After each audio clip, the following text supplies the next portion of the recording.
Hey everyone, welcome back to my channel. Today I am going to talk to you about Ertugrul season. If you have not watched season 1, I suggest stop the video and come back when you have watched it.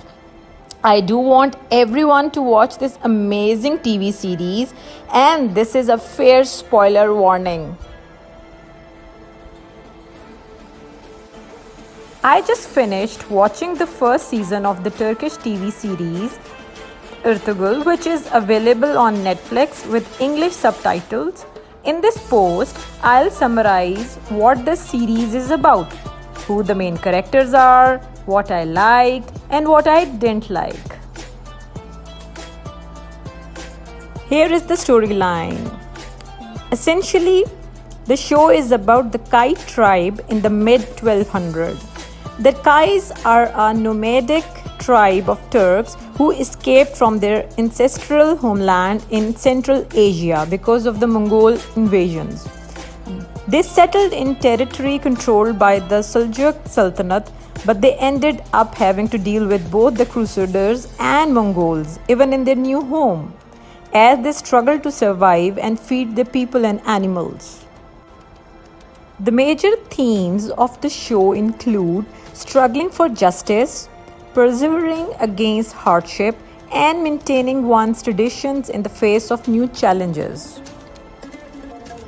While this show is not about the Ottomans the Kais tribe is notable in history because one of their members ended up founding a small state that expanded over time and later became the Ottoman Empire. That person, of course, is Ertugrul.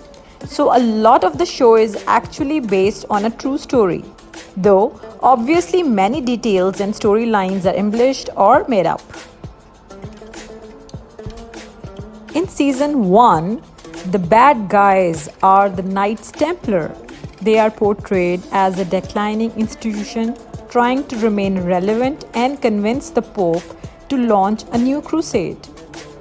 While Jerusalem was in Muslim hands, the Crusaders still controlled territory in the Middle East, most notably Antioch.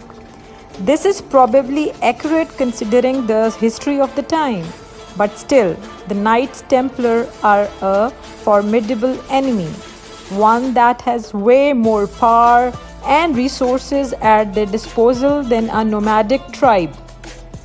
So the challenges Ertugrul and his tribe faces are severe.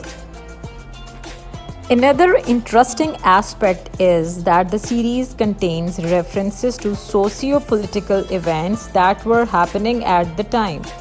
For example, the Knights Templar are shown as interested in translating ancient Greek works into European languages.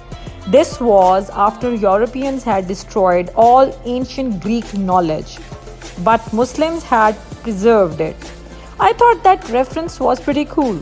Another aspect that resonates with modern times is how so many Muslim leaders were willing to sell their souls to the enemy for a cheap price. Reminds me of Muslims leader today. Let's have an overview of the main characters. Obviously, there are other characters beside these. I'll divide the list into two, Kais and others.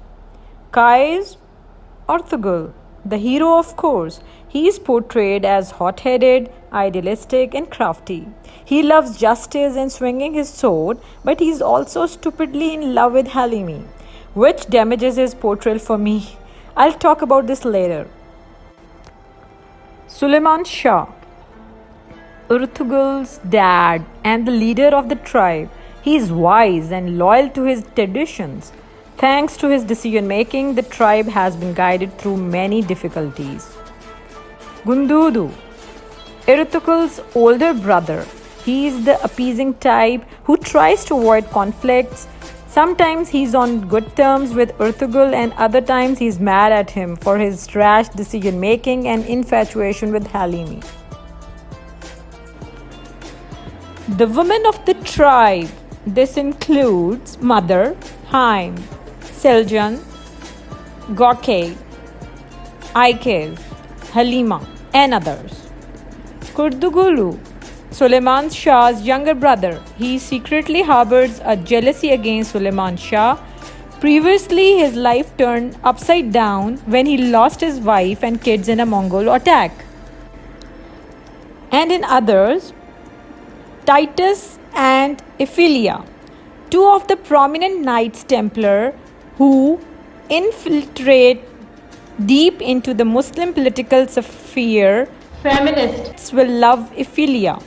The way she is able to outsmart Ertugrul and others on multiple occasions is impressive. Numan and Yagit, Halima's dad and little brother respectively.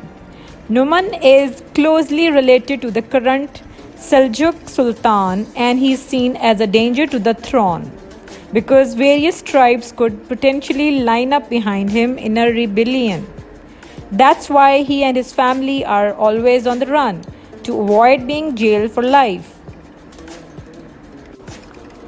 Ibn Arabi, a traveling Sufi saint, he dispenses much spiritual wisdom and helps show people the straight path.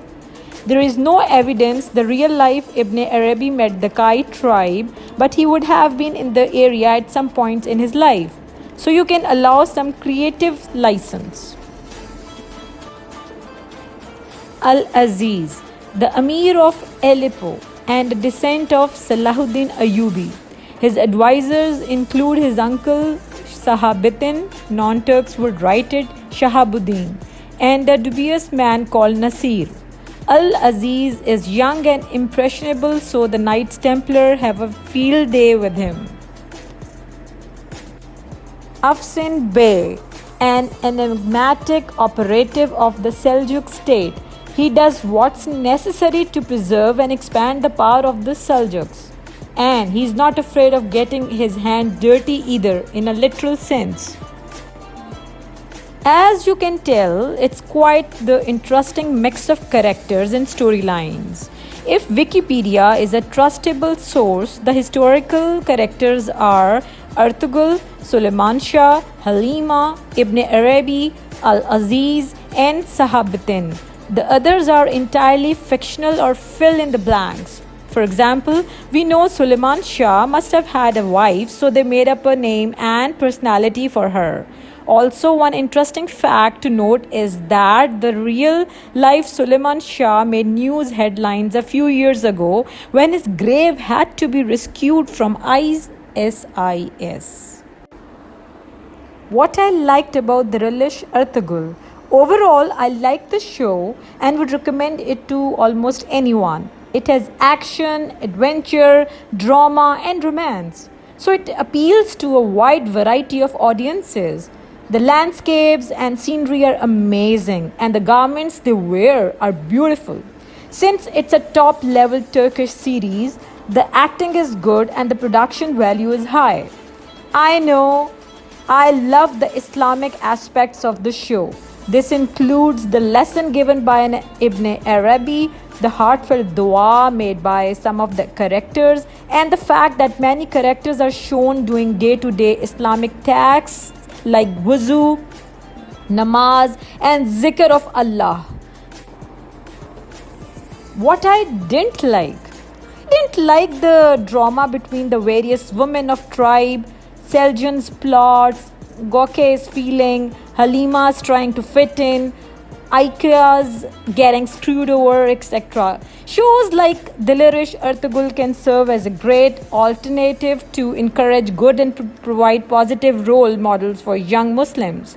Besides, it's no secret that the entertainment industry is a powerful tool to influence the masses and spread a worldview. My overall rating for the show's first season is 4 stars out of 5. Thank you for watching this video. I'll bring next season's review very soon. Until next time, sayonara.